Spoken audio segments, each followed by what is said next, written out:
Good morning. So अहिले चाहिँ म उठिसकेँ त्यही हो अहिले चाहिँ म उठेँ अनि रेडी भएँ अनि अब जाने पुरै यस्तो चुक चुक चुक गरेर अनि जाने अब त्यही हो यहाँ चाहिँ म कति पनि खाँदैछु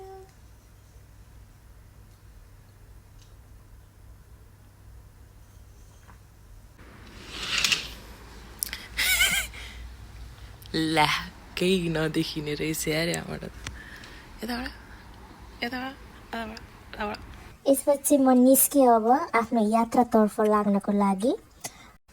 त्यसको लागि हामी मेट्रो चढेर जानुपर्ने हुन्छ। अनि यसैले म चाहिँ मेट्रो कुदिरहेको छु। मेट्रो कुद्दा कुद्दा अलिकति नाटक गर्नुपर्छ अनि खुसी पनि हुनुपर्छ। Be happy. मेट्रो चढेपछि finally I arrive to the destination. यो चाहिँ बाहिरदेखिको भ्यू हो। यहाँ चाहिँ धेरै मान्छेहरू गइराख्नु भएको थियो। As you can see, there are like lots of people. Different places बाट आउनु भएको थियो. Chinese, international, everybody guys. अनि यो चाहिँ हाम्रो ओपनिङ सेरेमनीको ठाउँ थियो. Many students were there, like अति धेरै थियो. त्यसपछि यहाँ हाम्रो सुरु हुन्छ अनि टिचरहरूलाई इन्ट्रोडक्सन गरेर स्टार्ट भयो. त्यसपछि लगाएर त्यो सकेपछि चाहिँ म एकछिन लाइक जाडो भएर म बाहिर निस्केँ घाम ताप्नको लागि. इट वाज सनी, ठिक्कको सनी, हावा चलिरहेको थियो तर अलिअलि, त्यही पनि केही छैन भनेर म गएँ. त्यसपछि म यहाँ रेकर्ड गर्दै थिएँ अनि मैले मेरो दुईवटा साथीहरू देखेँ गालामा एज युजुअल. त्यसपछि म फेरि कन्टिन्यू गरेँ, भित्र गएँ. Have correlated imaging with the pathologic T-cell, but you see the number of cases here are relatively small. त्यसपछि म निस्केँ बाहिर यतिकै लाइक कफी लिन गएको थिएँ म खासमा. तर त्यो जानुभन्दा अगाडि चाहिँ म यहाँ एक्सपोमा छिरेँ. एक्सपोमा चाहिँ डिफ्रेन्ट मेसिन्सहरू लाइक रहेछ, सिटी स्क्यान्सहरू, डिफ्रेन्ट कम्पनीजहरूको. त्यो एकछिन हेरेँ मैले.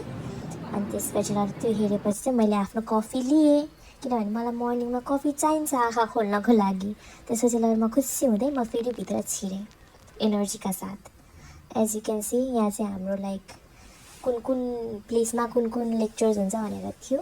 त्यही अनुसार म गइरहेको थिएँ. अनि फाइनली सबै सकेपछि चाहिँ 12 बज्यो, लन्च टाइम. लाइन लाग्नुपर्ने हुन्छ यसरी कुपन दिने. अन्त एउटा डब्बा एउटा सुन्तला लिँदै टुकुटुकु जाने.